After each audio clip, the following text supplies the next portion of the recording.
Oh, there's one. Got him. I got that fish. Yeah. Oh, not a bad one. On that old Carolina rig. Dragging the flats. Oh, not a giant fish, but he is a fish. Come on in here, son. Come on in here. Ah! Not a giant, but a good starter. You know, we just pulled up to this spot and boom, catch a fish on the old Carolina rig. And these fish are cold. It's December, folks. We're here at Roosevelt Lake, one of my all-time favorite lakes. I love this lake. It's got so much to fish on this particular body of water. It's a lot of fun. But in the wintertime, I'm gonna slow down. I'm gonna throw some jigs, might find some spoonfish. But one of my favorite all-time winter type techniques going through the winter is dragging an old Carolina rig. And I'll tell you what, it's a lot of fun to throw. It's a slow technique, and but it works. It's an old goodie. And all it is just a, well, you can see how we got it rigged up. Half ounce weight with a bead. Then I've got my little bobber stopper there. And what that bobber stopper does is that keeps that bead and that weight from clacking on that knot so hard, gives it a little bit of cushion. Then I have my swivel, then I tie on my leader, a couple feet there. And what I got tied on today is just a little baby brush hog. I wanted to start there, start with something small to see if we can get bit. And because usually when they're finicky in the wintertime like that, you can go big, but I wanted to see how the bites were first. And maybe later we can catch some bigger fish on it, I don't know. Right now I'm working on the depth of water I need to be. And so I like to start in the wintertime around that 15-foot range and work my way back out on some of these ledges. And this particular area that we're fishing, all the way down to Windy Hill, we're on the salt end, is a big old flat. They call it Salt Flats all the way down through here. And you could get right on the edge of that flat a lot of times. And those fish will move up and feed and then go back down into that deep water. You can put yourself on the edge of that flat, drag it off that flat off to the edge, which a lot of times can be really good. But right now we'll work our way out. So I'm gonna work my way in and then work my way out off the flat and see where some of these fish are hanging out on. That fish was only in about 15 foot of water. So that's a good starting point. Got him. I got that one.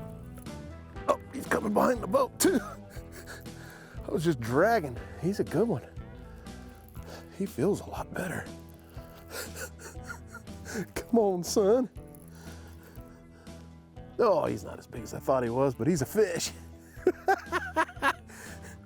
You know, I ended up swapping up colors here.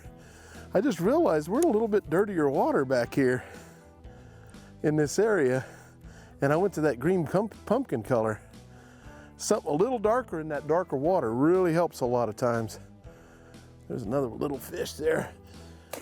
We started up shallow. We caught that first fish kind of up shallow, and now I'm kind of backing out a little bit and I'm dragging. The cool thing about a Carolina rig, just let the boat kind of drift and you just drag the bait, and you want to feel the weight up here dragging across the bottom. And anytime you start feeling like little pebbled rock and stuff like that, that's when you know you could be in a good area. That's where them crawdads like to hide out. And that's where we caught that fish. Now we caught him in more like about 25 foot of water. So we're backing off. We just caught that fish right over there by that tree, that bush up shallow. And I'm just kind of working my way out. The purpose of the little bead that I put on there is so it clacks on the bottom. It makes noise. So when you're coming across that pebbled rock, it's actually making little clicking noises. It draws the fish's attention, and then they see the bait in the back and they can't stand it. It's all free falling down and dragging across the bottom, and they can't stand it. They usually go after it pretty good. When they're real lethargic like this and it's a slow day, then you gotta slow down a lot of times, and this is a good way to catch them. And when you're working these flats out to the ledges, you can get up there and then move your way back, and it helps you find those fish. out there a little deeper. Well, as much as I love Carolina rigging, and I really do, we're here in the winter months, and we've caught a few fish on it. And I've zigzagged in and out of this particular area anyway, and went out deep. I've been up a little bit shallower, and I'm gonna try something different though, because this time of year, these fish will really start schooling up on shad. When that water temperature gets down there around 56, 55 degrees and cooler, you can generally find a spoon bite. I'd like to try to find a spoon bite. Could take a little bit, but I think that's what the plan is. I'm gonna try to do some spooning and see if we can find where the shad are and how deep the fish are with that spoon bite. I do know this, the farther I go out, I start seeing more activity in that 40 foot of water plus. So that might be the ticket for us to get more bites, is to try to do some spoon fishing. So that's probably what we're gonna do. But make no mistake, this is a great technique. And when you're wanting to slow down, and if you can't find those spoonfish, you can still drag out off these points and off these flats a lot of times and catch a lot of fish on this rig right here. But I want to try to make a move and try to catch more fish.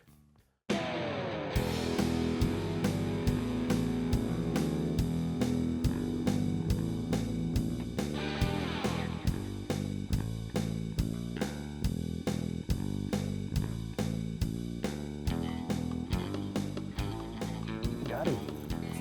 I got him. By golly. By golly, I got one. I don't know how well he's hooked. I don't even know if I snagged him down there or not, but there was a lot of fish running down there. Oh yeah. No, he ate it. Little spoon bass. Okay. All right. Ooh, I barely got him hooked. He's coming off. Oh. No. Gotcha. Little spoon bass. I've been waiting all day for you. My goodness, folks. It's that time of year, but man, I'll tell you what, struggling, and he's cold. Look at that fish. We'll let him go real quick because I caught him deep.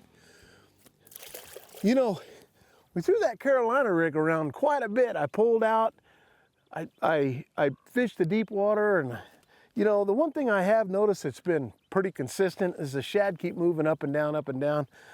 But man, if you can find that spoon bite, I'm telling you, it's a lot of fun. It's just a little 1/2 ounce spoon. And I got a swivel hooked up to it, and I'm using 8-pound test line on this. And the reason for that is to get it down there quickly. I'm using fluorocarbon line, fluorocarbon sinks, okay? And then I've put my red hook on there, and that red hook gives them something to go after. I don't know if it really makes a difference or not, but you know, I've been doing it for a while now, and I don't know, I think it helps. It helps me anyways, mentally. So I threw that red hook on there, and now that fish came out of 25 foot of water. I'm gonna turn around and go back, see if we can rehook them. A lot of times when you get in spoonfish, your graph will just go black once you catch them.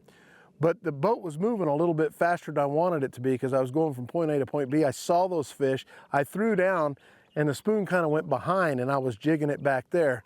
So I couldn't tell if there was another fish to be fired up or not. But normally if I get on that bite, I'm gonna keep dropping and catching, and that's the plan when you're spoon fishing. It's a lot of fun. You just let this bait fall all the way to the bottom and just hop it up off the bottom.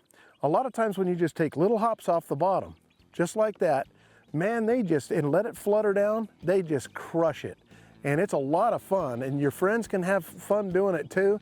And winter is the time to get on that spoon bite. I mean, it's actually time to start getting on that spoon bite. So let's see if we can't catch another one. And we're just moseying around trying to get bit today right here at Roosevelt Lake. It's been a tough day. There's one. There's one. Oh yeah!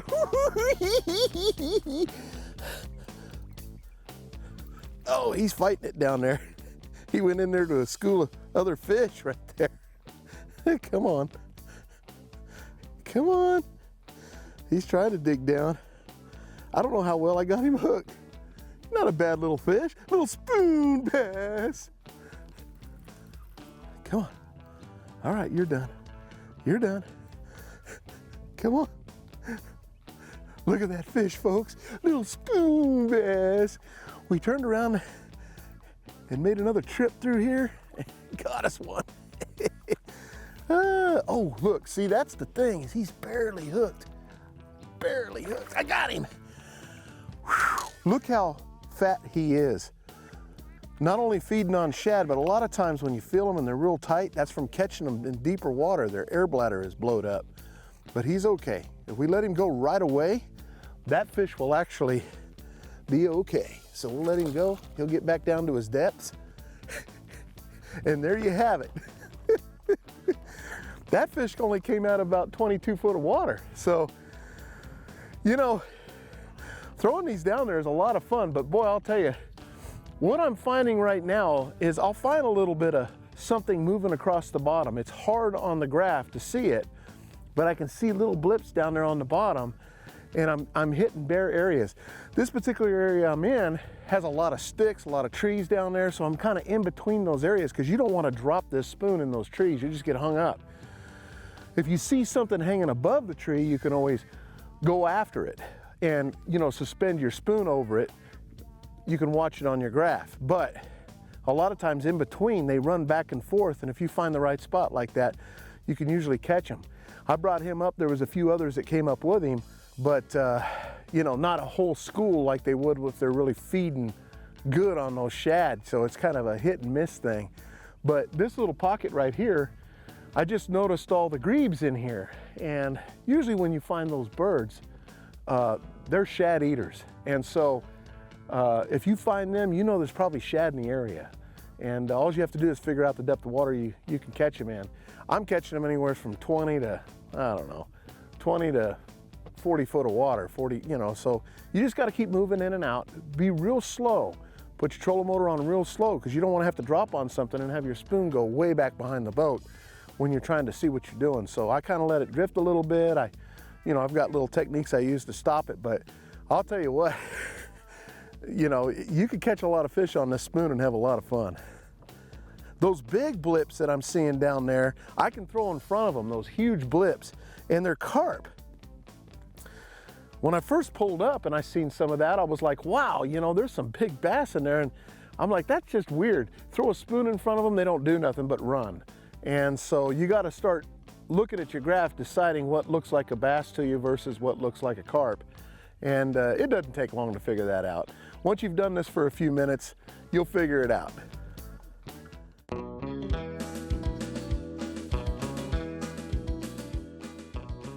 Folks, for my tip of the week, one thing that's really important, when you put that swivel, connect it to your spoon, a lot of them are clipped. So when you do that, you want to make sure that that clip doesn't come out. It'll spring out sometimes when you get going really good. So what I like to do is where the clip actually clips in, I'll pinch that little piece that goes over it, I'll pinch it down. That way that clip has no way of popping out. Because sometimes you can have that clip pop out and you'll lose your fish.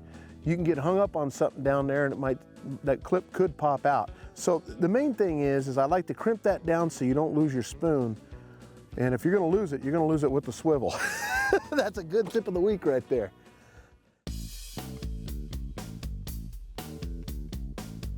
Oh, there we go, I got that one.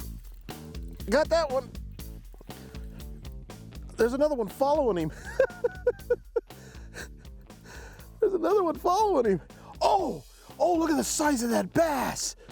Oh my goodness, there was about a 4 or 5 pounder that came up to look at that. Oh, and I mean a big one. What in the world was that? What was that? I gotta pull him up. I brought this fish up and there had to been, that's a yellow bass. A 4 or 5 pound bass, largemouth, came all the way up to the surface. I saw it trying to hit that thing. Woo, that's a big fish. Oh my goodness.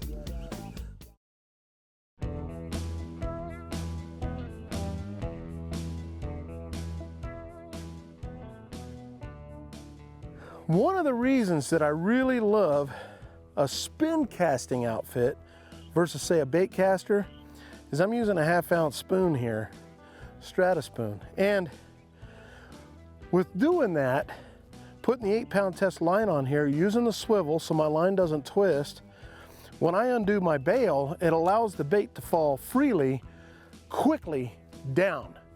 It has no friction, no nothing, it just falls. And with that being said, it gets down there quicker to the fish, and you can just let it free spool right there, and I like that. Got that one. I watched him come over and get it.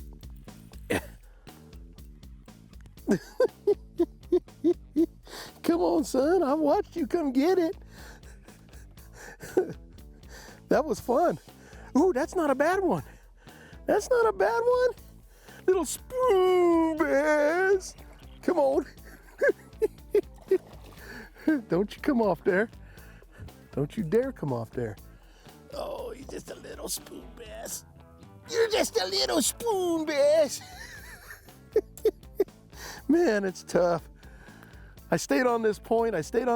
Now, a lot of times what I did on that fish was I saw him suspended, and I threw my spoon out there. See you, buddy.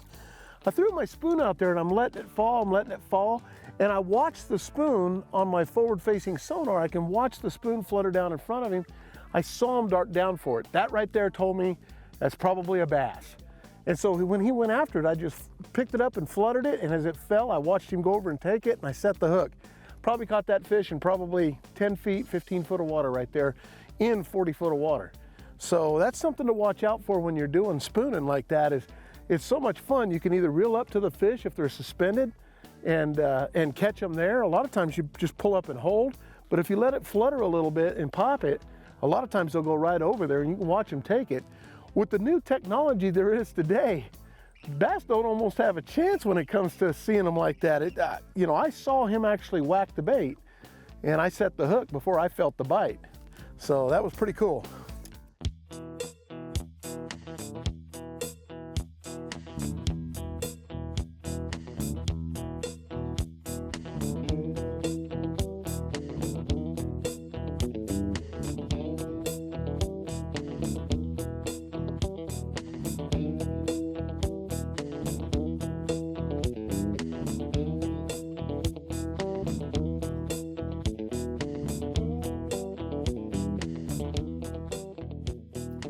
Oh, here they come. Got him. I got him. I got that one. He was out searching around. Oh yeah, look at that, folks. That is so much fun when you see him suspended like that. I saw like 4 fish suspended down there. I threw the spoon down there and he hit it. What a blast that is. Oh my goodness, come on. I'm gonna bring you in. I gotta get you out there, get you back out there so you can get back to feeding. Spoon bass, I love spooning, man. It can be frustrating trying to find where the depth of water they're in. I've caught them from, I don't know, 18 foot of water all the way up to, you know, down to 40, 45 feet. It's, you know, you just gotta find some flats, work your way out, look for these grebes. We got grebes around us. If you find those guys love the shad. You're gonna catch a lot of fish doing that spooning, I'll tell you. And there's gonna be times when it's just one after another for sure, but this is kind of hunt and peck what we've been doing in certain little areas. And, but man, I still had a blast. Had a blast today. Thanks for joining us on the show. We'll see you next week. I'm Johnny Johnson.